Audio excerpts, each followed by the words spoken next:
Hello students, कैसे हैं? मैं अंकित गोयल। और स्टूडेंट्स, आज हम स्टार्ट करेंगे अपना एओडी। एओडी का मतलब है एप्लीकेशन ऑफ डिफरेंशिएशन। और मैंने जैसे लास्ट क्लास में आपको बताया था कि एओडी हमारे पेपर में आना मैंडेटरी है, चाहे हो स्टूडेंट बीकॉम प्रोग्राम का या हो बीकॉम ऑनर्स का। एओडी हमारे पेपर में आता ही आता है। तो स्टूडेंट्स, हमने लास्ट क्लास में किया था अपना डिफरेंशिएशन, बेसिक डिफरेंशिएशन। और मैंने आपको बताया था कि हम इसके आगे तभी चल पाएंगे जब हमें वो चीज आती होगी। तो आई थिंक सो आप सभी को बेसिक डिफरेंशिएशन आ गई है। और अब हम स्टार्ट करेंगे अपना एप्लीकेशन ऑफ डिफरेंशिएशन। देखिए, इंपॉर्टेंट टॉपिक है, हमारे पेपर में आता ही आता है और हमें ये टॉपिक पेपर में करना ही करना है। चलिए स्टार्ट करते हैं अपना एप्लीकेशन ऑफ डिफरेंशिएशन। स्टूडेंट्स, इस चैप्टर को समझने के लिए हमें कुछ एक्सरसाइज अपनी इको वाली भी करनी होगी। जिन बच्चों के पास 12th में मैथ्स थी, उन बच्चों को ये जो हम टॉपिक कर रहे हैं, इसमें से कुछ ऐसे पार्ट हैं जो उनको लगेगा कि वो उनको आता है। लेकिन मैं आपको बता दूं, ये वाली जो मैथ्स होती है, ये इको वाली मैथ्स होती है। जैसे कि इसमें एक टॉपिक है मैक्सिमा मिनिमा। बच्चों को लगेगा कि ये टॉपिक हमें आता है, लेकिन मैं आपको बता दूं ये 12th वाला नहीं है। तो ये टॉपिक सभी बच्चों के लिए, चाहे वो 12th में मैथ्स थी उसके पास, चाहे उसके पास 12th में मैथ्स नहीं थी, हम सभी के लिए ये टॉपिक बिल्कुल नया है। तो स्टार्ट करते हैं अपना एओडी। ये है हमारा एओडी, जिसको हम बोलते हैं एप्लीकेशन ऑफ डिफरेंशिएशन। और मैं बता दूं, ये चैप्टर हमारा पेपर में आना मैंडेटरी है। मैं बार बार बोल रहा हूं क्योंकि बच्चों को ये चैप्टर थोड़ा सा डिफिकल्ट भी लगता है। तो अभी हम स्टार्ट करते हैं अपना बेसिक कॉन्सेप्ट से। इसके अंदर सबसे पहला कॉन्सेप्ट हमें करना होता है इंक्रीजिंग एंड डिक्रीजिंग फंक्शन का। इंक्रीजिंग और डिक्रीजिंग फंक्शन। देखिए, कोई भी फंक्शन हम कैसे बता पाएंगे कि वो फंक्शन मेरा इंक्रीजिंग वे में है या डिक्रीजिंग वे में है? इसके लिए हम क्या करते हैं, सपोज करता हूं मेरे पास एक क्वेश्चन है, लाइक फॉर एग्जांपल मेरे पास y एक फंक्शन है, 3x² माइनस का 9x प्लस का 10। ये एक फंक्शन है। मुझे बताना है कि मेरा ये फंक्शन इंक्रीजिंग के लिए है या डिक्रीजिंग के लिए है। तो हम क्या करते हैं इसके लिए, देखिए मेरे पास जो भी फंक्शन होगा, हम लेट कर लेते हैं कि वो मेरा एक fx फंक्शन के रूप में है।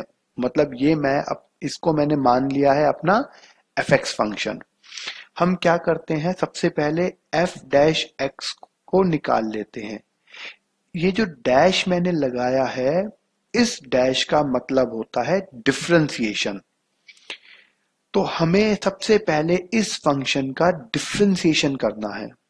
इसका डिफरेंशिएशन क्या होगा, पावर आगे आ जाएगी एज पर रूल। तो 6 2 माइनस 1, याद रखना मैंने बताया था पावर में से -1 हो जाता है, तो x हो जाएगा माइनस 9 है, या मैं चलो लिख देता हूं 2 माइनस 1 एक बार क्वेश्चन में, और यहां पर हो जाएगा 9। मेरे पास 9 आ गया, और ये क्या है x का हो जाता है 1 और प्लस 10 का हो जाएगा 0, क्योंकि इसमें x नहीं है। तो फंक्शन आ गया 6x माइनस 9। ठीक है, अब इसके बाद हमें क्या करना है, मुझे करना होता है f डैश x को इक्वल टू हमेशा 0। इसको 0 करने का मोटिव क्या है, देखिए मेरा ये फंक्शन आया है f डैश x, ये है ना मेरे पास f डैश x। इस फंक्शन को हम 0 रखते हैं क्योंकि मुझे यहां से x की वैल्यू को निकालना है। तो स्टूडेंट्स पॉइंट्स ऑफ ये याद रखना कि जब भी आपके पास इंक्रीजिंग डिक्रीजिंग फंक्शन होगा, जो भी फंक्शन आपको गिवन है, ये मेरा क्वेश्चन है, ठीक है, ये वाला, मुझे उस फंक्शन का डिफरेंशिएशन करना है और उस डिफरेंशिएशन को करने के बाद उसको इक्वल टू 0 रख देना है। उससे क्या होगा, 6x माइनस 9 इक्वल टू 0, तो फंक्शन हो जाएगा 6x इज इक्वल टू 9, ये इधर चला गया, तो x की वैल्यू आ गई 9/6, आप इसको लिखिए 3/2, ठीक है, और लिख सकते हैं 1.5, ठीक है, ये आ गया आपका 3/2 या फिर आ गया 1.5। इसके बाद क्या होगा वो देखते हैं। आपने क्या करना है, यहां पे मैं आपको बता देता हूं, जो भी x की वैल्यू आएगी, इस x की वैल्यू को डायरेक्टली आपने पुट कर देना है अपने इस फंक्शन में, मतलब fx वाले फंक्शन में, ठीक है। जो भी हमारी x की वैल्यू आएगी, इसको पुट कर देंगे हम अपना fx फंक्शन में, तो क्या हो जाएगा वो देखते हैं। मेरे पास देखिए फंक्शन भी देख लेते हैं हम लोग। मेरे पास है f में मैंने पुट कर दिया है, x की वैल्यू है 1.5 या 3/2 भी कह सकते हैं, ठीक है। तो क्या हो जाएगा, यहां पर करूंगा तो 1.5 का स्क्वायर माइनस 9 इंटू में 1.5 और प्लस में 10, तो ये हो जाएगा 1.5 का स्क्वायर कितना होता है, 1.5 का स्क्वायर होता है 2.25, और माइनस इसको मैं अगर मल्टीप्लाई कर दूंगा तो कितना आ जाएगा, 1.5 मल्टीप्लाई बाय 9, तो आ जाएगा 13.5, और प्लस में आ गया 10, तो कितना हो गया, अगर मैं मल्टीप्लाई करता हूं इसको तो 6.75 माइनस का 13.5 और प्लस का 10, तो 16.75 माइनस में 13.5, तो जो आंसर आ गया वो कितना आ गया, वो आ गया 3.25। अब एक बात को याद रखना, जैसे मैंने लिखा है 3.25 मेरा आंसर आ गया, अगर ये आंसर मेरा ग्रेटर देन 0 आता है तो फंक्शन हो जाएगा इंक्रीजिंग, और अगर मेरा आंसर लेस देन 0 आता, मतलब अगर आंसर पॉजिटिव में आया है तो इंक्रीजिंग, और अगर मेरा आंसर नेगेटिव में आता तो डिक्रीजिंग। क्लियर हो गया है कॉन्सेप्ट। तो ये हमारा सबसे बेसिक कॉन्सेप्ट होता है इंक्रीजिंग डिक्रीजिंग का, कि आपने क्या करना होता है, दोबारा बता देता हूं, जो भी फंक्शन होगा उसका डिफरेंशिएशन किया, उसको इक्वल टू 0 रखा, और यहां से हमने x की वैल्यू को फाइंड कर लिया। जैसे यहां पर x की वैल्यू आई है 1.5, इस x की वैल्यू को हमने इस फंक्शन में पुट कर दिया। पुट करने के बाद जो आपका फाइनल आंसर आया है वो आ गया 3.75, और जैसे ही आपका आंसर पॉजिटिव में आएगा तो फंक्शन इंक्रीजिंग हो जाएगा, और अगर आपका आंसर नेगेटिव में आता तो फंक्शन डिक्रीजिंग हो जाता। क्लियर है। चलिए अब आगे देखते हैं।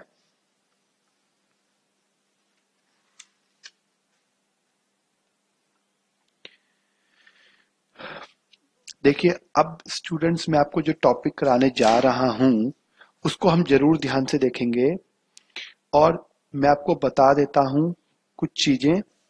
ये टॉपिक मैं आपको कराने जा रहा हूं मैक्सिमा एंड मिनिमा। ये टॉपिक है हमारे पास मैक्सिमा एंड मिनिमा, और देखिए मैं यहाँ पे लिख देता हूं यहाँ पर वेरी वेरी इंपॉर्टेंट।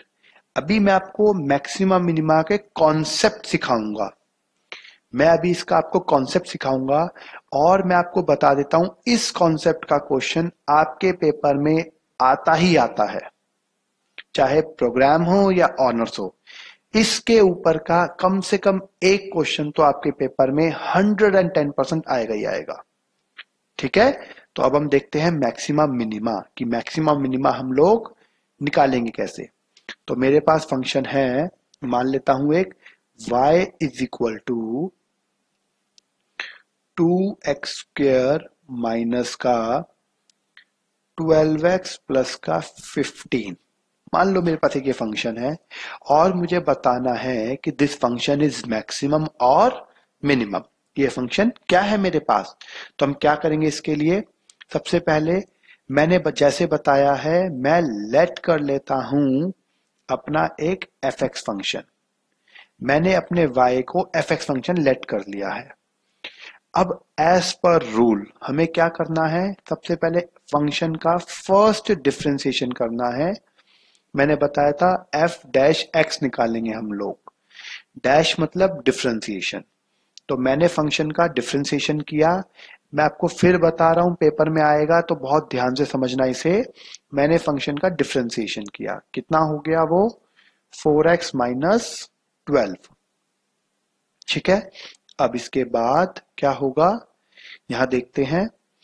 यहां पर हम करेंगे f डैश x को हम इक्वल टू 0। डिफरेंशिएशन करनी बिल्कुल बेसिक है, पावर आगे आ गई 4x माइनस 12, x का 1, 15 का 0, तो लिखेंगे नहीं। इक्वल टू 0 करते हैं एज पर रूल, तो ये हो जाएगा 4x माइनस 12 इक्वल टू 0। ये इधर चला गया तो 4x is equal to 12, x की वैल्यू आ गई 12/4 मतलब 3। ये मेरी वैल्यू आ गई। क्लियर हो गया यहां तक। किसी को कोई डाउट हो तो मेरे से बच्चा पूछ सकता है। चलिए अब हम इसके आगे चलते हैं। अब देखिए मैंने लास्ट जो क्वेश्चन कराया था आपको इंक्रीजिंग डिक्रीजिंग का, अगर मैं यहां पर आपको दिखाऊं, मैंने इस x की वैल्यू को फंक्शन में पुट कर दिया था। मैंने इस x की वैल्यू को फंक्शन में पुट कर दिया था, लेकिन हम यहां पर ऐसा नहीं करेंगे। यहां पर हम क्या करते हैं, हमने जिस फंक्शन का डिफरेंशिएशन किया है उसका एक डिफरेंशिएशन और कर देंगे, इसे हम कहते हैं सेकंड डिफरेंशिएशन। अब ये होगा किसका, देखिए कई बार बच्चा गड़बड़ कर जाता है। जिस फंक्शन का आप एक बार डिफरेंशिएशन कर चुके हैं उसी फंक्शन का दोबारा डिफरेंशिएशन होगा। मतलब जिसका फर्स्ट डिफरेंशिएशन, ये मेरा था फर्स्ट डिफरेंशिएशन, इसी फंक्शन का दोबारा डिफरेंशिएशन करेंगे हम, दैट इज डबल डिफरेंशिएशन। तो आपने 2 डैश लगाने हैं। तो 4x माइनस 12 का क्या हो जाएगा, 4x का 4, x का 1 माइनस 12 का 0, तो आ गया 4। अब मैंने जब इंक्रीजिंग डिक्रीजिंग कराया था तो x की वैल्यू को फंक्शन में पुट करा था, लेकिन मैक्सिमा मिनिमा के केस में हम क्या करते हैं, f डबल डिफरेंशिएशन के अंदर वैल्यू पुट करेंगे x की। क्लियर हो गया, विच इज 3। तो क्या हो जाएगा, अगर मैं इस 4 के अंदर अगर 3 भी पुट करूंगा तो फंक्शन क्या रहेगा, 4 ही रहेगा, क्योंकि इसमें x तो है ही नहीं तो पुट तो हो ही नहीं सकता।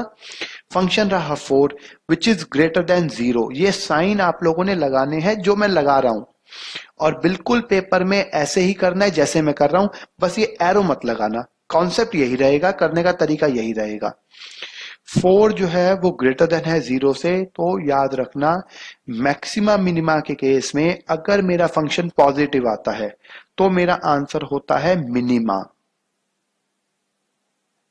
और अगर मेरा क्वेश्चन होता है या मेरा जो आंसर आता है फाइनल डबल डिफरेंशिएशन में वैल्यू पुट करने के बाद नेगेटिव आता, तो मैं इसको लिखता मैक्सिमा। यहां पर ऑपोजिट रिलेशन होता है, पॉजिटिव आएगा तो मिनिमा, नेगेटिव आएगा तो मैक्सिमा। समझ में आ गया, ये सबसे एक बेसिक सा कॉन्सेप्ट था। यहां तक का कॉन्सेप्ट सेम है। इसके बाद हमने सेकंड डिफरेंशिएशन किया और x की वैल्यू को उसमें पुट कर दिया, ये याद रखना है। तो जब भी आप मैक्सिमा मिनिमा करेंगे तो आपने कॉन्सेप्ट क्या रखना है, जो भी फंक्शन आएगा उसका सिंगल डिफरेंशिएशन, उसको इक्वल टू 0 पुट किया, x की वैल्यू निकाली, सेकंड डिफरेंशिएशन किया, उसके अंदर x की वैल्यू को पुट कर दिया। अगर वो पॉजिटिव आया तो आपका आ गया मिनिमा, और अगर नेगेटिव आया तो आपका आ गया मैक्सिमा। कॉन्सेप्ट क्लियर है। इसके ऊपर मैं आपको एक अच्छा सा क्वेश्चन कराता हूं। एक क्वेश्चन हम देख लेते हैं, एक मैं वैल्यूज थोड़ी बुक से ले लेता हूं, वो मैं बता देता हूं। देखिए, चलो क्वेश्चन देखते हैं हम अपना। देखिए ये मैं क्वेश्चन ले रहा हूं, फंक्शन है मेरे पास, अगर हम नॉर्मल फंक्शन की बात करें तो 2x की cube minus 15x square plus 36x और प्लस 18। हम इस क्वेश्चन को करेंगे। अब मेरे पास फंक्शन है, अगर मैं फंक्शन की बात करूं तो एफ एक्स फंक्शन ही हम लिख लेते हैं, वो है 2x की क्यूब माइनस का 15x स्क्वायर प्लस का 36x और प्लस का 18। ठीक है, ये मेरे पास एक फंक्शन आ गया है। अब मुझे करना है इसका मैक्सिमा मिनिमा। स्टूडेंट्स, इस क्वेश्चन को जब हम करेंगे तो इस क्वेश्चन के अंदर एक नई हम चीज सीखेंगे। नई तो नहीं बोलूंगा, बट इसके अंदर मुझे पता है कि बहुत बच्चों को दिक्कत होती है फैक्टराइजेशन में, फैक्टर बनाने में बहुत बच्चों को दिक्कत आती है। तो यहां पर मैं आपको सिखाऊंगा फैक्टराइजेशन भी, मतलब फैक्टर कैसे बनाते हैं और x की वैल्यू को कैसे निकालते हैं। चलिए सबसे पहले तो बेसिक करते हैं। जो हमारा रूल होता है, मुझे f डैश x करना है। मैंने इसका डिफरेंशिएशन किया, वो कितना आ गया 6x स्क्वायर माइनस का 30x और प्लस का 36। ठीक है, ये 1 हो जाएगा और 0 हो जाएगा। डिफरेंशिएशन हम बहुत कर चुके हैं, तो अब हम सीख चुके होंगे कि कैसे करते हैं। अब इसके बाद क्या करना है, as per rule f dash x को हम लगाते हैं इक्वल टू 0। तो ये हो जाएगा, देखिए 6 क्योंकि 6 है, 30 है और 36 है, तीनों में कॉमन आ जाएगा 6। तो मैं क्या लिखता हूं, 6 कॉमन लेके इक्वल टू रख लेता हूं, which is x square minus का 5x और प्लस का 6 इक्वल टू 0। मैंने 6 कॉमन ले लिया है। और क्या लिखेंगे, एक्स स्क्वायर माइनस का 5x प्लस का 6 इक्वल टू 0 बाय 6, क्योंकि मैंने इसके अपॉन में ले गया इक्वल टू 0। तो मेरा फंक्शन आ गया एक्स स्क्वायर माइनस का 5x प्लस का 6। तो क्या आएगा इसके बाद देखते हैं। मेरा फंक्शन आ गया है यहां पर, ये हो जाएगा, मैंने जो बताया है कि एक्स स्क्वायर माइनस का 5x प्लस का 6 इक्वल टू 0। अब यहां से मुझे x की वैल्यू को निकालना है। अब x की वैल्यू कैसे निकालेंगे, देखिए जब आपके पास फर्स्ट फंक्शन हो स्क्वेयरिंग फॉर्म में, सेकंड हो सिर्फ x की फॉर्म में और थर्ड हो विदाउट x की फॉर्म में, तो हम रूल लगाते हैं फैक्टराइजेशन का। तो मैं आपको पहले थोड़ा सा एक बार फैक्टराइजेशन का रूल बता देता हूं क्या होता है। इस रूल के अंदर हम करते क्या है, फर्स्ट फंक्शन को अपने थर्ड वाले फंक्शन से मल्टीप्लाई कर देते हैं। फर्स्ट फंक्शन को थर्ड फंक्शन से मल्टीप्लाई करते हैं विथ साइन। साइन मतलब ये भी प्लस है और ये भी प्लस है, तो मेरा आंसर प्लस का ही होगा। और कितना होगा 6x स्क्वायर, इसको इससे करा तो प्लस का 6x स्क्वायर। अब अपने इस वाले फंक्शन को ऐसे स्प्लिट करना है, अपने इस वाले फंक्शन को ऐसे स्प्लिट करना है कि अगर मैं, ध्यान से सुनेंगे, अगर मैं प्लस करूं फंक्शन को तो माइनस का 5x स्क्वायर आ जाए जो है। लेकिन अगर इन दोनों फंक्शन को जो मैं यहां पे लिखूंगा अगर मैं मल्टीप्लाई करूं तो इसके बराबर आ जाए। देखिए मैं कुछ नया नहीं सिखा रहा आपको, ये आपने 7th या 8th में पता नहीं कितनी बार सीखा है ये फंक्शन, लेकिन मुझे पता है, मैं रोज पढ़ाता हूं, मुझे पता है कि बच्चों को फैक्टर बनाने में बहुत दिक्कत आती है, और स्पेशली उन बच्चों को जो बीकॉम प्रोग्राम में है। मैंने कुछ बच्चे ऐसे भी देखे हैं जो ऑनर्स की भी दिक्कत देते हैं, जिनको फैक्टर बनाने में थोड़ी दिक्कत आती है, बट कोई दिक्कत नहीं है। मैंने आपको बड़ा सिंपल सा कॉन्सेप्ट बता दिया है। इन दोनों को हमने मल्टीप्लाई करना है तो विथ साइन, तो ये आ गया, और बीच वाले फंक्शन को ऐसे स्प्लिट करना है कि मल्टीप्लाई करूं तो ये आ जाए और ऐड करूं तो ये आ जाए। अगर मैं इस 5 को लिख दूं माइनस का 2x और माइनस का 3x, तो देखिए दोनों को मल्टीप्लाई करो, माइनस को माइनस से मल्टीप्लाई करोगे तो प्लस, 2 को 3 से किया तो 6, x को x से किया तो x स्क्वायर। ठीक है, फंक्शन बन गया मेरा ये वाला। और इन दोनों को अगर मैं ऐड करता हूं तो माइनस का 2x माइनस का 3x माइनस का 5x। क्लियर हो गया है। चलिए अब हम अपना फंक्शन बना लेते हैं। वो क्या हो जाएगा, पहले वाला x square as it is और प्लस का 6 एज इट इज और इक्वल टू 0, बन गए फैक्टर। अब इन दोनों में कुछ कॉमन है विच इज x, तो क्या बच गया x माइनस 2। फिर इन दोनों में कुछ कॉमन है, देखिए अंदर वाला ब्रैकेट यहां का भी सेम होना चाहिए, ये कंडीशन होती है। तो यहां से मैं -3 कॉमन ले लूं तो x यहां से बच जाएगा और माइनस का 2 ये हो जाएगा इक्वल टू 0। अब देखिए अगर मैं इसको इससे मल्टीप्लाई करता हूं तो ये आ जाएगा, और -3 को अगर -2 से मल्टीप्लाई करूं तो 6 आ जाएगा। अब मेरे पास ये -2 और ये -2 कॉमन है, तो मैंने x -2 फिर कॉमन ले लिया, और यहां क्या बच गया x, और यहां बच गया -3 विच इज इक्वल टू 0। तो ये मेरा फाइनली फैक्टर बनकर तैयार हो गए हैं। अब मैं क्या करूंगा, x इज इक्वल टू 2 और x इज इक्वल टू 3, क्योंकि मैंने इसको इसके इक्वल रखा है और फिर इसको इसके इक्वल रखा है। लिख देता हूं चाहे x -2 equal to 0 comma x -3 equal to 0। ठीक है, ये इधर गया तो 2 आ गया, ये इधर गया तो 3 आ गया, तो हम लिख लेते हैं x की वैल्यू 2 और 3। चलिए यहां तक तो मेरा x की वैल्यू आ गई। देखो मैंने बताया था आपको, रूल्स जरूर याद रखना। मैंने बताया था सबसे पहले हमने फंक्शन का फर्स्ट डिफरेंशिएशन करना है, उसको इक्वल टू 0 रखना है और x की वैल्यू निकाल लेनी है। पहले 3 स्टेप हो गए। अब स्टेप नंबर 4, अब मुझे फंक्शन का सेकंड डिफरेंशिएशन करना है, तो मैं क्या करता हूं, f double differentiation of x कर देता हूं। किसका, जिसका ऑलरेडी एक बार डिफरेंशिएशन मैं कर चुका हूं। मेरा फंक्शन क्या था, फंक्शन की अगर मैं बात करूं तो फंक्शन आया था मेरा डिफरेंशिएशन होने के बाद 6x स्क्वायर माइनस का 30x और प्लस का 36। अगर मैं इसका डिफरेंशिएशन करूं तो 0, 6x स्क्वायर है, 6x स्क्वायर का क्या हो जाएगा, 2 आगे आ जाएगा, तो 12x माइनस 30। ठीक है, हमारा यहां पर हो जाएगा 12x माइनस 30। अब हमने एक एक करके वैल्यू पुट करनी है। f डबल डिफरेंशिएशन में पहले 2 पुट कर देते हैं, तो 12 इंटू 2 माइनस 30, तो आ गया माइनस का 6 विच इज लेस देन 0, तो आ गया मैक्सिमा। ठीक है, और अगर मैं f के अंदर 3 पुट कर दूं, मैंने पहले यहां पर 2 पुट किया और यहां पर 3 पुट किया, दोनों वैल्यू पुट करनी है, तो हो जाएगा 12 इंटू 3 माइनस 30 विच इज 6, और ये हो गया ग्रेटर देन 0, तो आ गया मिनिमा। हम लास्ट में एक स्टेटमेंट भी लिख देते हैं, वो आप लिख देना, वो हम आगे सिखाएंगे जब फाइनल क्वेश्चन पे आएंगे, कि when x is equal to 2 the function is maximum and when x is equal to 3 the function is minimum। ये हमारा सबसे पहले कॉन्सेप्ट मैंने आपको बताया है मैक्सिमा और मिनिमा का निकालने का। ठीक है, अब हम इसके आगे चलेंगे, इसके आगे क्या करते हैं वो देखते हैं।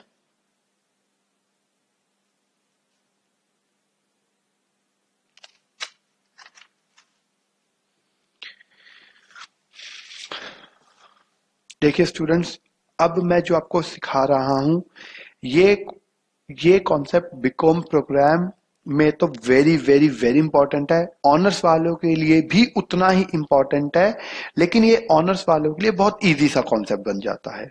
ठीक है, लेकिन इंपॉर्टेंट दोनों के लिए ही उतना ही है, और दोनों के एग्जाम में आ भी जाता है, और बहुत इजी और बहुत फ्री के नंबर हैं, तो सीखेंगे।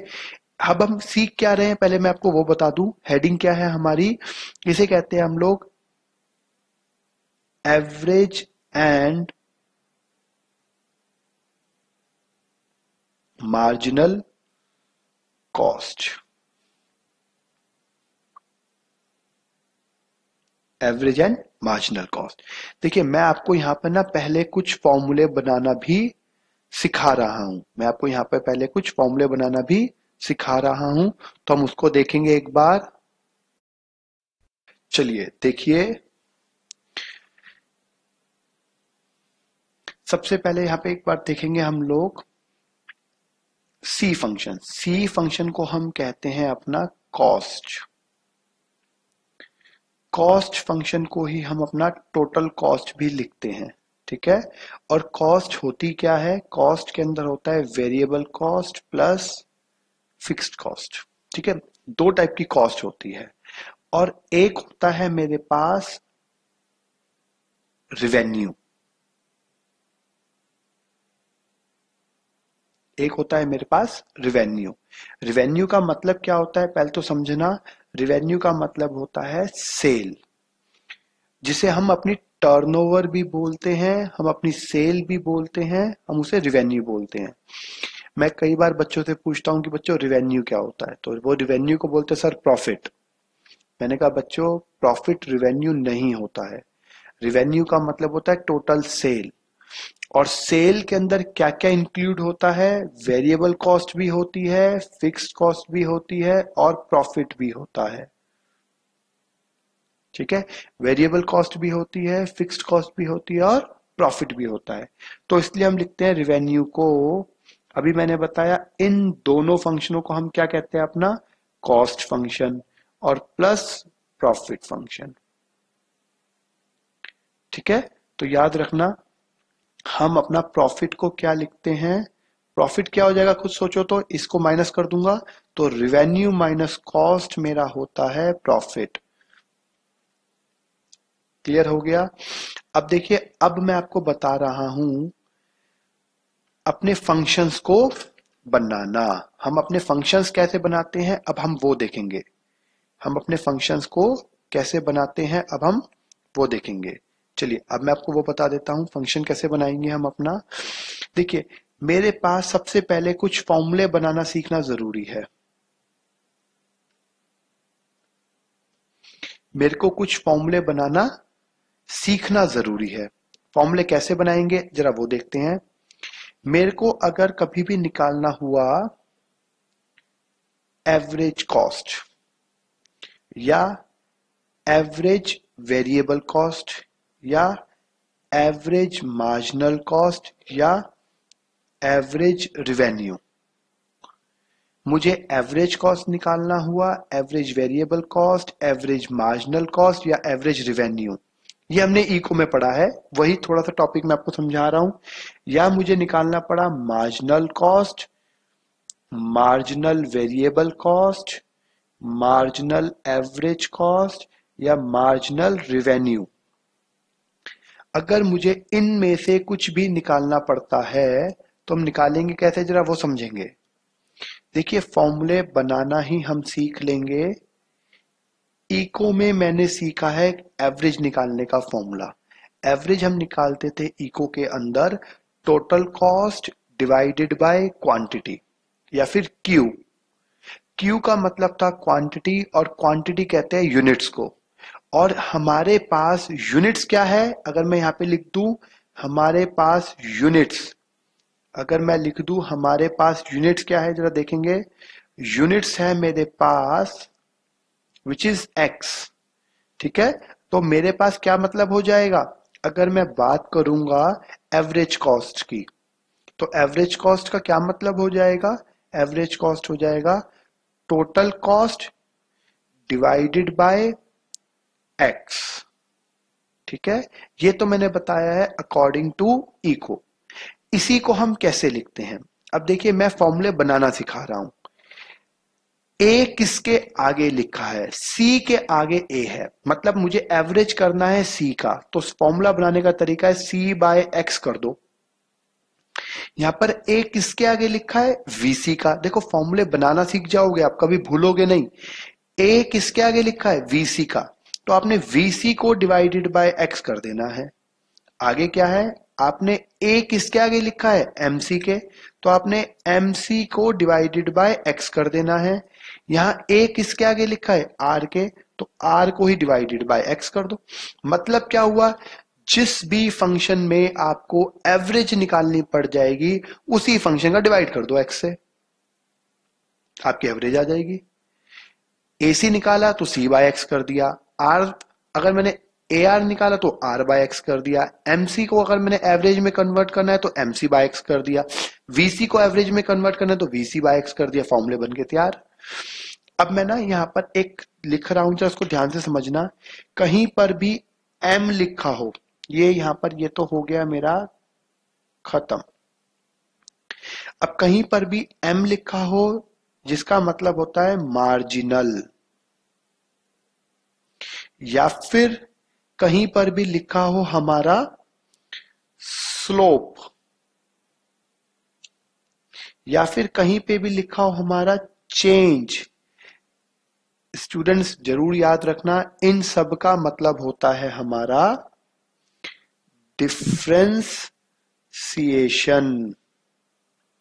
इन सब का मतलब क्या है मेरा, डिफरेंशिएशन। अगर इनमें से कोई भी आपको कुछ मिल जाए फंक्शन कि आपसे पूछ ले find the slope of AC, तो एसी का डिफरेंशिएशन कर दो। Find the change of AC या find the change of VC, जिसका भी वो चेंज पूछ ले उसका डिफरेंशिएशन कर दो। कहीं पर भी पूछ ले वो आपको find the marginal of VC, तो वीसी का डिफरेंशिएशन कर दोगे तो वो मार्जिनल निकल जाएगा। अल्टीमेटली इनमें से कोई भी नाम अगर लिखा आ जाए तो आपने डिफरेंशिएशन करनी है। अब जरा ध्यान से देखेंगे, एम मतलब डिफरेंशिएशन मैंने बताया है, एम का मतलब डिफरेंशिएशन। तो यहां पर एम किसके आगे है? एम है सी फंक्शन के आगे, एम है सी फंक्शन के आगे। तो क्या हो जाएगा यहां पे अगर मैं बात करूंगा तो differentiation of C is called MC. यहां पर एम किसके आगे? वीसी। तो अगर मैं डिफरेंशिएशन कर दूं वीसी का तो ठीक है। यहां पे मैं बात करूं डिफरेंशिएशन ऑफ एसी का, क्योंकि जिसके आगे भी एम है उसके पीछे वाले फंक्शन को डिफरेंशिएट कर दो। यहां पे आपको एम आर निकालना है तो डिफरेंशिएशन कर दो आप आर का। क्लियर हो गया? ये हमारे फॉर्मूले बनकर तैयार हो गए। अब सिर्फ मुझे आपको एक फॉर्मूला और बताना है, उस फॉर्मूले को और ध्यान से समझेंगे। एक हमारे पास होता है डिमांड फंक्शन, एक होता है मेरे पास डिमांड फंक्शन। डिमांड फंक्शन क्या होता है समझना, डिमांड फंक्शन को बोलते हैं हम लोग अपना पी। पी मतलब डिमांड फंक्शन। और मुझे बनाना होता है रिवेन्यू फंक्शन, और रिवेन्यू फंक्शन होता है P multiply by x. Point का मतलब मल्टीप्लाई है, या आप इसको पी एक्स भी लिख सकते हैं। इसका मतलब हो गया रिवेन्यू फंक्शन। समझ में आ गया है? पक्का? चलिए आगे देखें। एक फॉर्मूला कह लो या एक कॉन्सेप्ट कह लो, कोई फर्क नहीं पड़ता। मैं आपको यहाँ पे एक चीज लिख भी देता हूं, वैसे इको में आपने पढ़ी है सभी ने ये पॉइंट। आपका ए आर फंक्शन जो होता है वही आपका पी होता है, मतलब हमारा एवरेज रिवेन्यू ही हमारा डिमांड होता है।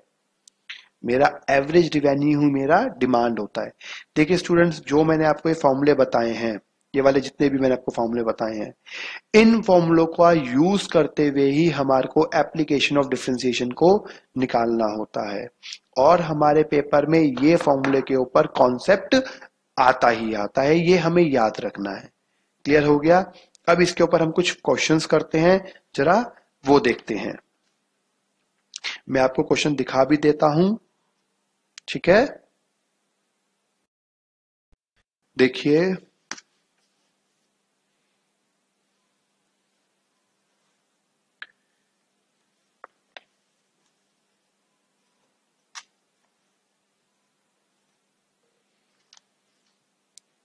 ये हमारे पास एक कॉस्ट फंक्शन है, ठीक है? ये कॉस्ट फंक्शन है। हम पहले एक फंक्शन लिख लेते हैं। मेरे पास सी एक्स फंक्शन है, x square bye 10 plus 5x plus 1000, ठीक है? ये एक फंक्शन है मेरे पास। अब देखेंगे हमें इसकी हेल्प से हमें निकालना क्या क्या है। तो अब हम पॉइंट्स देख लेते हैं कि मुझे इसकी हेल्प से क्या क्या पॉइंट्स निकालने हैं। मैं आपको बता देता हूं मुझे क्या क्या निकालने हैं। ये क्वेश्चन हम सभी की बुक में है, ठीक है?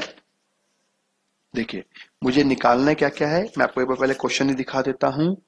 मुझे इस क्वेश्चन के अंदर, ये बीकॉम में आया हुआ है क्वेश्चन, मुझे निकालना है सबसे पहले फाइंड द मार्जिनल कॉस्ट, ठीक है? सबसे पहले मार्जिनल कॉस्ट निकालना है। सेकंड है find marginal cost when x is 1000, और लास्ट है interpret C dash 1000 and compare with the actual cost of 1000th turn.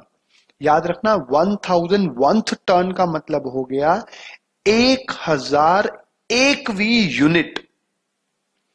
1001वीं unit. मुझे 1001 सारी नहीं चाहिए, सिर्फ 1001वीं चाहिए। तो 1001वीं निकालने के लिए क्या करूंगा, 1001 की वैल्यू निकालूंगा, वो भी एक्चुअल कॉस्ट की। याद रखना यहां पे ये पॉइंट दे रखा है, मुझे क्या दे रखा है, एक्चुअल कॉस्ट। तो मुझे 1001 निकालूंगा माइनस 1000 कर दूंगा तो सिर्फ 1001 यूनिट बच जाएगी। क्लियर हो गया। चलिए पहले तो बाकी स्टेप्स करते हैं हम लोग। मुझे बोला गया है सबसे पहला क्वेश्चन में मुझे निकालना है मार्जिनल कॉस्ट, और मैंने अभी फॉर्मूला बताया है जिस किसी फंक्शन के आगे m लग जाता है हम उसका डिफरेंशिएशन कर देते हैं। Differentiation of c is my marginal cost. 2 आगे आ जाएगा तो ये हो जाएगा 2x बाय 10 प्लस में 5 इंटू 1 प्लस में 0, तो ये आ गया x बाय 5 प्लस 5। ठीक है, ये आ गया, ये कट के आ जाएगा 5। क्लियर हो गया। ये मेरा पहला आंसर आ गया, ये मेरा आ गया पहला आंसर। सेकंड पॉइंट पर बोला है marginal cost when x is equal to 1000, mc when x is equal to 1000। अब ये देख लेते हैं, मुझे अपने मार्जिनल कॉस्ट के अंदर x की वैल्यू को 1000 पुट कर देना है, तो यहां पे कर देंगे तो 1000 बाय 5 प्लस 5, ये कट के कितना आ गया 200, तो आ गया 205 आ गया मेरा marginal cost when x is equal to 1000। ठीक है, ये आंसर आ गया एक।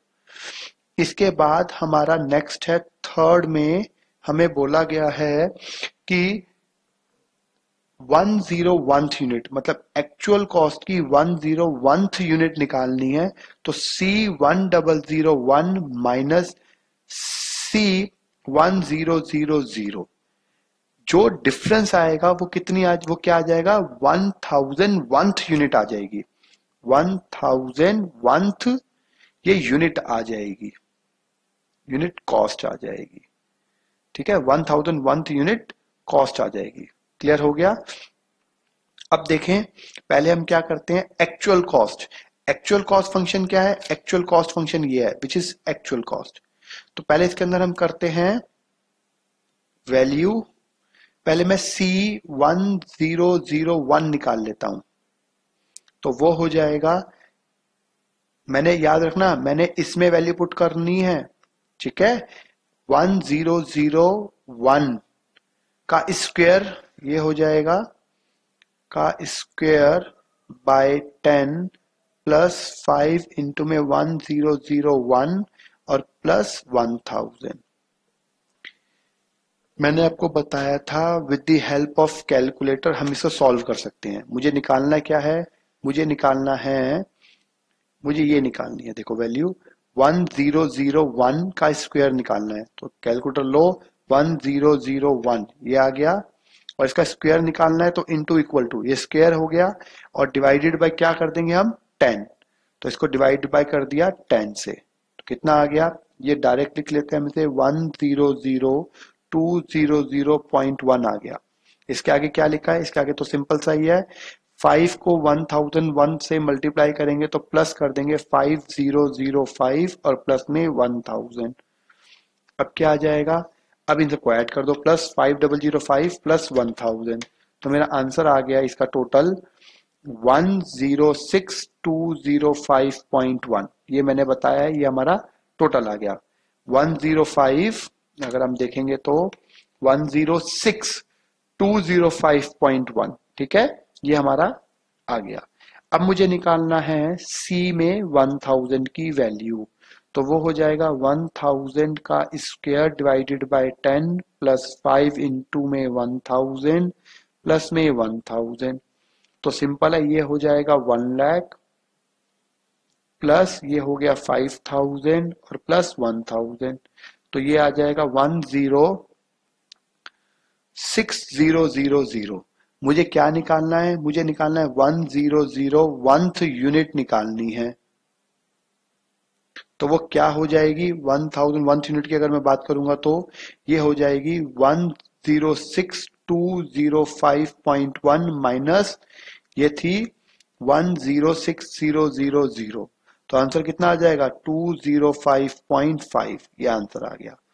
अब देखिए हमारे को उसने बोला गया था कि हमें जो वैल्यू निकालनी थी वो क्या निकालनी थी, हमने इंटरप्रिटेट करना था रिजल्ट को। उसने बोला था इंटरप्रिटेट द रिजल्ट। MC की वैल्यू है 1205 और इसकी वैल्यू कितनी आई है 205.1 ऑलमोस्ट सेम आएगा। बहुत माइनर सा अगर चेंज आएगा तो सिर्फ और सिर्फ पॉइंट का आएगा। अदरवाइज आपका अगर एमसी में कोई वैल्यू पुट कर रहे हो, हम कहते हैं ना, जैसे एमसी क्या था, मार्जिनल कॉस्ट। मार्जिनल कॉस्ट की में अगर मैंने वैल्यू पुट करी है 1000 की, तो हमारा क्या होता है, हमें पता है एमसी होता है टीसीएन-1। जैसे 1000 एक भी यूनिट की जो कॉस्ट आएगी और मैंने जो निकाली है 1000 एमसी में पुट करके, तो वैल्यू दोनों की सेम ही आएगी। समझ में आ गया? तो ये हमारा सबसे पहला कॉन्सेप्ट था और ये कॉन्सेप्ट हमारे लिए बहुत बहुत इंपॉर्टेंट भी है। क्लियर हो गया है आई थिंक ये वाला क्वेश्चन आपको। चलिए एक क्वेश्चन और देखते हैं हम इसके आगे का, सेम इसी टाइप का कुछ।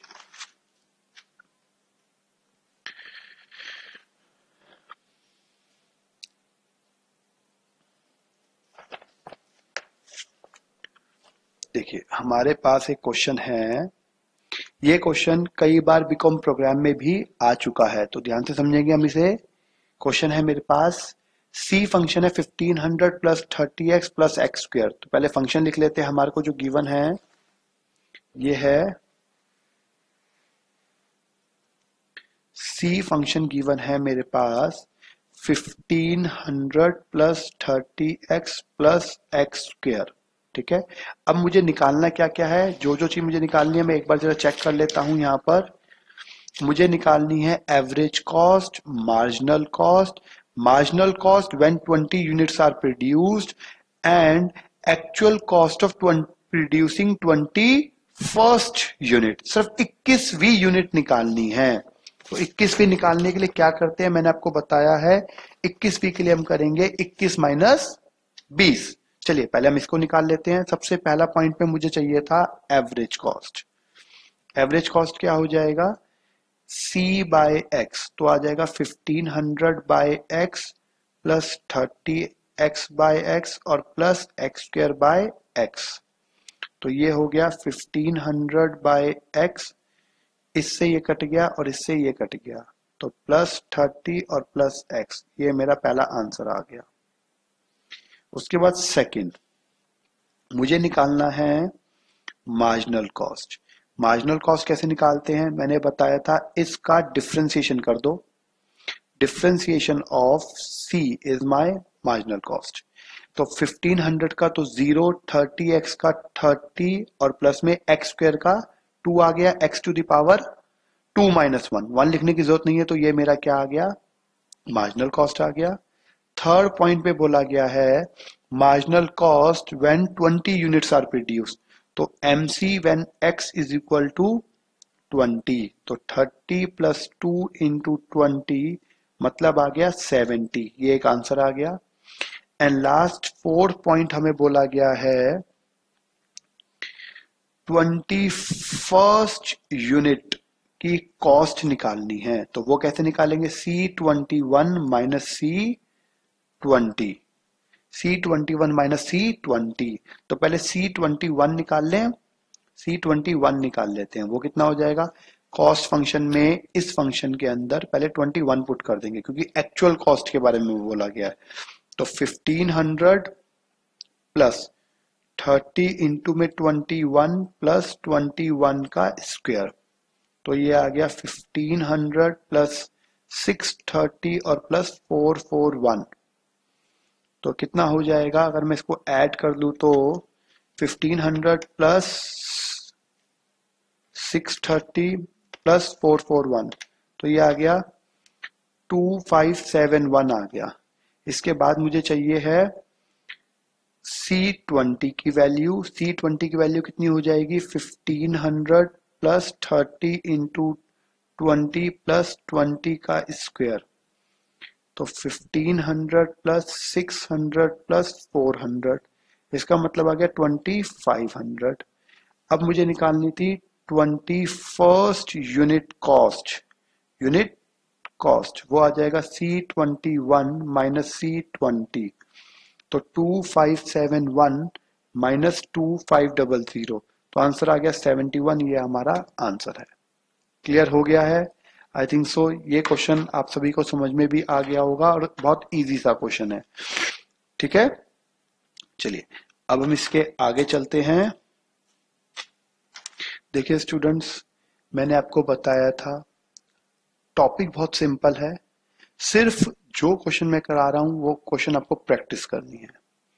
पेपर में इस टाइप का क्वेश्चन आ जाता है, बहुत फ्री के नंबर होते हैं, सिर्फ आपको प्रैक्टिस करनी है। मैं आपको फिर बता दूं, हो सकता है मेरे हाथ से लिखते हुए आपको इजी लगे, लेकिन कर तभी पाओगे जब आप अपने हाथों से इसकी प्रैक्टिस करोगे।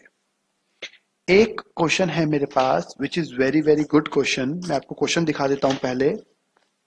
ये क्वेश्चन हम सभी को करना जरूरी है और इसके बाद हमारे काफी हद तक ये वाला टॉपिक पूरा का पूरा क्लियर हो जाएगा। देखिए क्वेश्चन क्या है मेरे पास, पहले क्वेश्चन को देखेंगे हम लोग।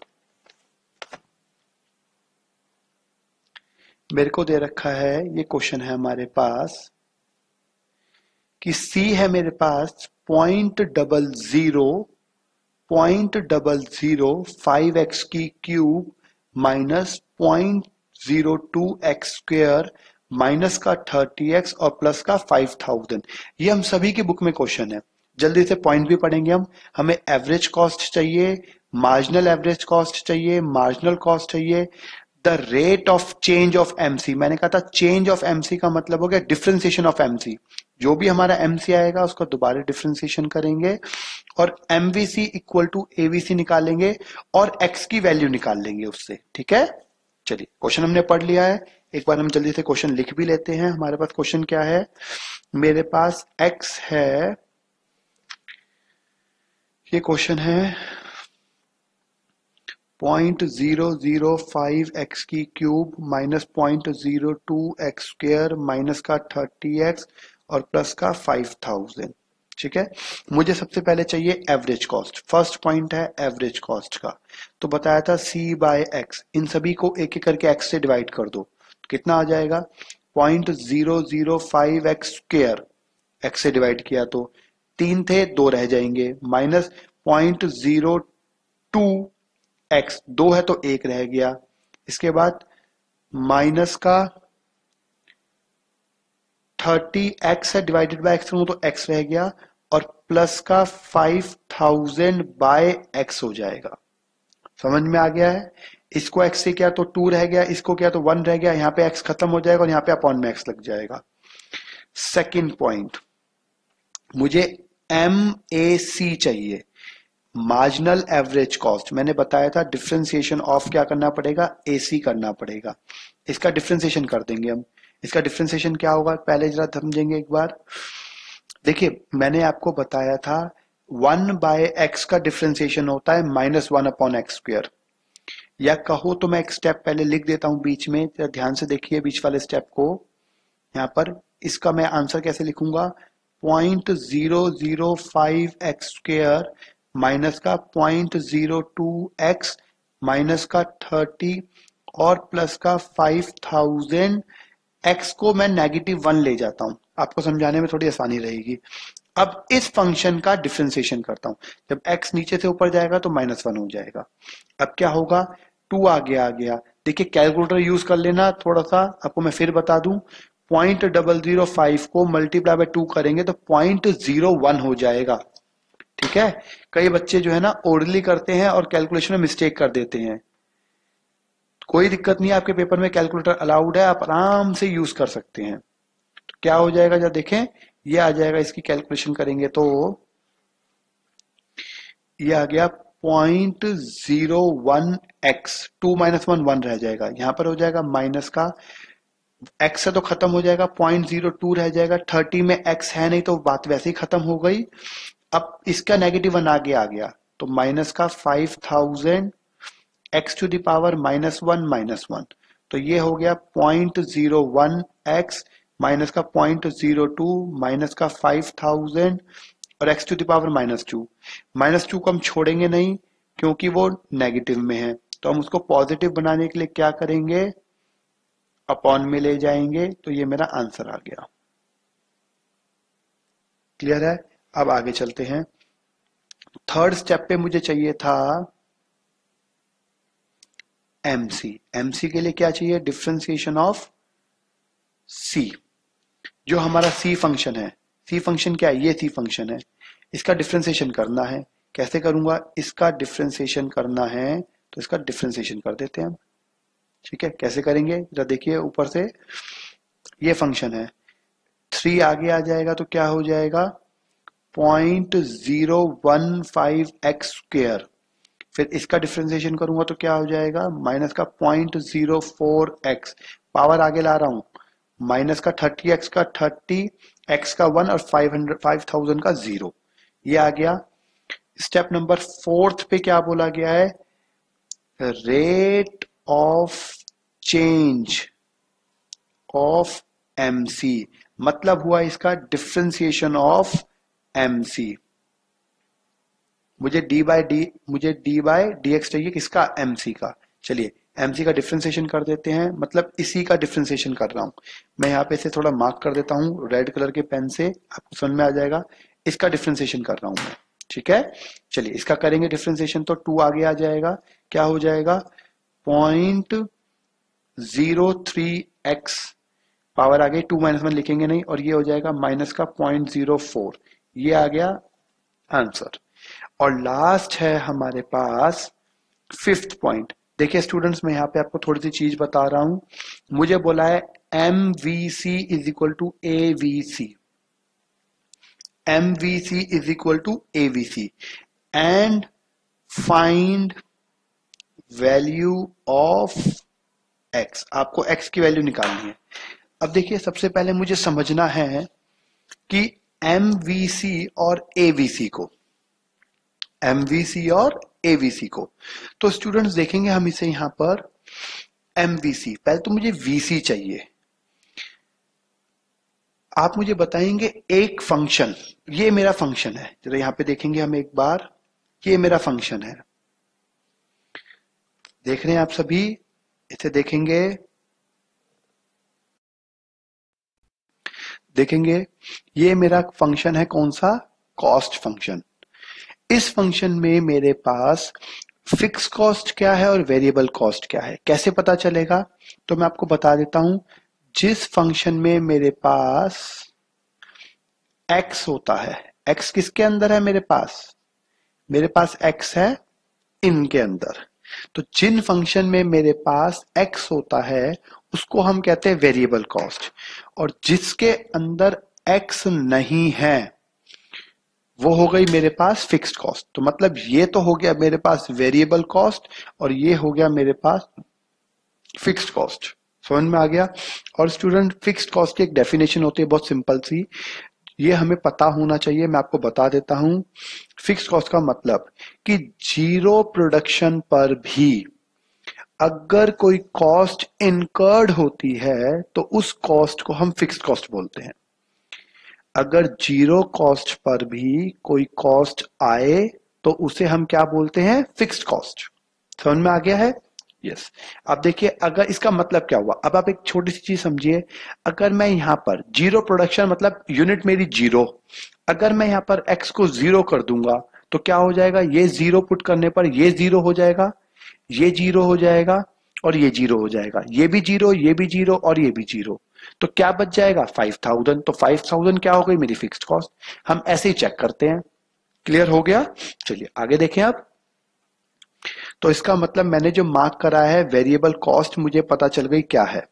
वेरिएबल कॉस्ट है मेरे पास 0.005x³ माइनस का 0.02x² और माइनस का 30x। ये क्या आ गया, ये देखिए ऊपर जो मैंने मार्क करी है ये वाली, ठीक है। 5000 को छोड़कर बाकी पूरी की पूरी वेरिएबल कॉस्ट आ गई, ये आ गई। अब मुझे क्या चाहिए, MVC, तो हम यहां निकाल लेते हैं MVC, जिसका मतलब हो गया डिफरेंशिएशन ऑफ VC। इसका डिफरेंशिएशन कर देंगे हम, तो 0.015x² माइनस का 0.04x माइनस का 30, ये आ गया डिफरेंशिएशन मेरा किसका, MVC का। अब मुझे चाहिए AVC, मतलब VC को डिवाइडेड बाय x कर देंगे।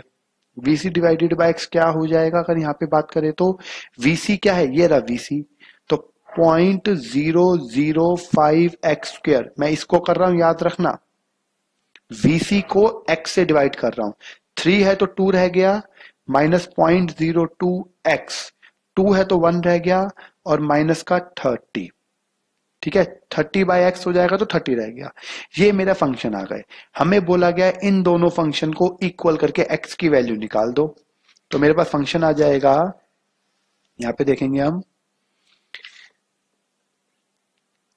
MVC is equal to AVC। इसकी वैल्यू आई थी 0.015x² माइनस का 0.04x और माइनस का 30, जबकि यहां पर वैल्यू आई थी 0.005x² माइनस का 0.02x और माइनस का 30।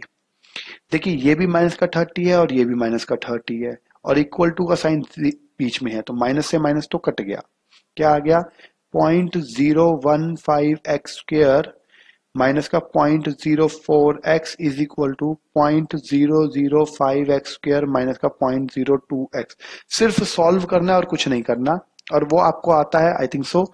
यहां से यहां माइनस हो जाएगा, 0.015x² माइनस का 0.005x², ये इधर जाएगा, इसको मैं इधर ले गया और इसको मैं इधर लेके जा रहा हूं, तो साइन चेंज हो जाएंगे, माइनस का 0.02x और प्लस का 0.04x, तो आ गया 0.01x² is equal to 0.02x। ठीक है, इसको इधर ले जाते हैं x², इस x को अपॉन में लेके जा रहा हूं तो अपॉन में x आ गया, और इस 0.01 को इसके अपॉन में लेके जा रहा हूं तो 0.02 अपॉन में 0.01, पॉइंट से पॉइंट खत्म, x से x खत्म, तो x की वैल्यू आ गई 2।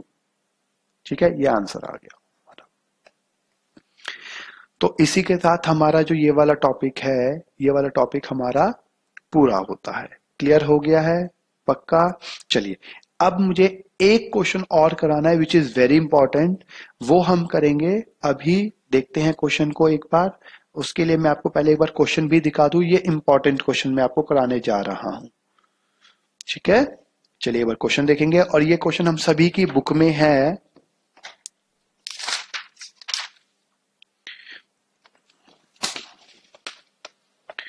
देखिए क्वेश्चन पढ़ेंगे पहले हम, ये क्वेश्चन हम सभी की बुक में है, पहले हम एक बार क्वेश्चन ही पढ़ लेते हैं। देखिए क्वेश्चन में क्या कहा गया है। A firm knows that the demand function for 1 unit of this product is linear. Linear function होता है a प्लस बी एक्स, ठीक है, जिसके अंदर 1 वेरिएबल होता है और 1 कांस्टेंट होता है। It's also known that it can sell 1000 units when price is 4 per unit, and it can sell 1500 units when price is 2. Determine demand function, total revenue function, average revenue function और marginal revenue function। को बहुत important question है, और इसके बाद हमारा जो ये वाला जो टॉपिक है ये खत्म भी हो जाएगा। देखिए 5 मिनट लगेंगे, जरा ध्यान से देखेंगे हम इसे। पहले तो डिमांड फंक्शन लीनियर है, तो लीनियर हो गया a प्लस बी एक्स, और क्वेश्चन में बोला गया है कि अगर मैं 1000 यूनिट्स सेल कर पाता हूं when price is 4, P for price also, तो 4 रुपए पर मैं अपनी क्वांटिटी मतलब x कितनी बेच पाता हूं? 1000। ये आ गई फर्स्ट इक्वेशन। उसके बाद बोल रखा है when price is 2 my demand will be increase, तो 1500 यूनिट्स हो जाएगी। बेसिक हमारे को इको में भी यही सीखा है कि अगर प्राइस कम हो जाता है, अभी आप 4 रुपीस पर अगर 1000 यूनिट कंज्यूम करते हैं, प्राइस सिर्फ 2 रुपए रह जाएगा, तो आपकी क्वांटिटी ज्यादा हो जाएगी, आप ज्यादा यूनिट्स को कंज्यूम करना शुरू कर देंगे। तो माइनस माइनस माइनस, ये आपने सीखा है, ये कट गया, तो 4 minus 2 is 2 is equal to 1000 minus 1500, तो माइनस का 500 ऑफ बी। ठीक है, तो b की वैल्यू आ जाएगी 2/500, वो भी नेगेटिव के साथ, तो कितना आ जाएगा? माइनस का 1/250। ये मेरी वैल्यू किसकी आ गई? ये वैल्यू आ गई b की। अब मुझे क्या करना है? Put in first. मैं फर्स्ट में पुट कर देता हूं, मैं फर्स्ट में वैल्यू को पुट कर देता हूं, तो क्या हो जाएगा अगर मैं वैल्यू को फर्स्ट में पुट कर दूंगा? तो 4 is equal to a plus minus 1/250 B की वैल्यू और इनटू में 1000, तो इससे कट गया तो आ गया 4, ये माइनस का है तो इधर जाके क्या हो जाएगा प्लस का, तो 4 + 4 = 8। याद रखना माइनस का है तो अपोजिट तरफ जाके प्लस का हो जाएगा। तो ए की वैल्यू आ गई 8। मेरे पास ए और बी दोनों की वैल्यू आ गई। ठीक है, ए और बी दोनों की वैल्यू आ गई। अब मुझे करना क्या था, मेरे पास डिमांड फंक्शन था P = a + bx। ए और बी की वैल्यू पुट कर देते हैं। ए है 8 माइनस, क्योंकि बी की वैल्यू नेगेटिव थी, -x/250। ये आ गया मेरा P। ये मेरा पहला आंसर आ गया, ये मेरा एक आंसर तो आ गया, फर्स्ट पॉइंट। सेकंड बोला है हमें निकालना है रिवेन्यू फंक्शन। और मैंने सबसे पहले फॉर्मूले बनाना जब सिखाया था तो आपको बोला भी था कि P को अगर x से मल्टीप्लाई कर देंगे तो रिवेन्यू बन जाएगा। P × x होता है रिवेन्यू। तो ये था 8x - x² / 250। ये क्या आ गया मेरा, ये मेरा दूसरा आंसर आ गया। इसके बाद थर्ड मुझे निकालना है एवरेज रिवेन्यू। मैंने बोला था P को ही हम अपना एवरेज रिवेन्यू बोलते हैं, या R/X कर दोगे तो भी एवरेज रिवेन्यू हो जाएगा। तो 8 - x/250, यही मेरा जो डिमांड फंक्शन है, यही मेरा क्या हो गया average revenue, which is my third answer. And last fourth मुझे बोला है मार्जिनल रिवेन्यू, मतलब डिफरेंशिएशन ऑफ R करना है। तो वो क्या हो जाएगा, वो हो जाएगा हमारे पास, अगर हम बात करेंगे तो ये है रिवेन्यू। रिवेन्यू है मेरे पास ये रहा फंक्शन, इसका डिफरेंशिएशन 8x का हो जाएगा 8, और इसका हो जाएगा माइनस का 2x/250, और 2 - 1 तो ये कट के आ गया 125। तो 8 - x/125 मेरा आंसर आ गया। ये हमारा टॉपिक, यहां पर जो हमारा ये वाला टॉपिक था ये पूरी तरह खत्म होता है। आप लोग जो मैंने क्वेश्चंस कराए हैं इसके प्रैक्टिस करेंगे, और एक दो क्वेश्चन आपकी जो बुक में है, जो स्पेशली जो पेपर में आए हुए हों, चाहे वो प्रोग्राम का हो चाहे वो ऑनर्स का, आपने वो क्वेश्चन करने हैं। किसी को भी कोई भी डाउट हो तो मुझे व्हाट्सएप भी कर सकता है, और मैं आपके बता दूंगा अगर कोई डाउट्स होगा तो। ठीक है, चलिए आज की क्लास यहाँ पे खत्म। नेक्स्ट क्लास के अंदर हम करेंगे इसके आगे की इलास्टिसिटी ऑफ डिमांड। और मैं आपको बता देता हूं, elasticity of demand one of the most important topic है दोनों ही के लिए, चाहे प्रोग्राम हो चाहे ऑनर्स हो, क्योंकि दोनों के ही कोर्स में ये टॉपिक आता है, मैंडेटरी है। ठीक है, इसके आगे के जो टॉपिक्स है वो पेपर में आने मैंडेटरी ही होते हैं। चलिए अब मिलते हैं हम नेक्स्ट क्लास में विद इलास्टिसिटी ऑफ डिमांड। ठीक है।